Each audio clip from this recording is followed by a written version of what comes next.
के सबूत की खातिर हूँ बहाना ही क्या जरूरी है, घर की तारीकियां मिटाने को घर जलाना ही क्या जरूरी है। जनाबे वाला, बात सिर्फ यही तक महदूद नहीं, तालीमी मैदान में भी हम आजाद नहीं हैं। आप बताइए कौन सा ऐसा सियासतदान है, कौन सा ऐसा लीडर है जिसके अपने बच्चे पाकिस्तान में पढ़ते हो। हमें कहा जाता है तालीम हासिल करो, तरक्की करो, तो मैं आपसे पूछना चाहूंगी कि क्या करें तालीम हासिल करके। तालीम हासिल करने वालों का तो हशर डॉक्टर अब्दुल कदीर खान की तरह होता है।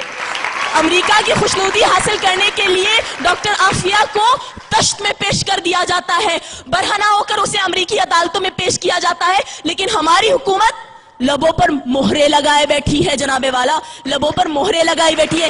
ये है हमारी आजादी। इस आजादी की बात करते हो तो मैं इंकार करती हूँ ऐसी आजादी से। ये आजादी थी जिसका 62 साल पहले ख्वाब देखा गया था।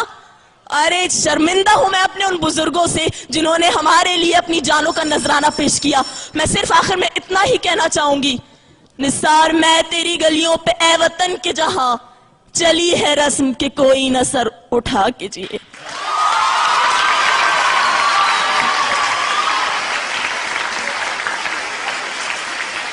ये थी वाज़मा जिन्ना यूनिवर्सिटी फॉर वुमेन से।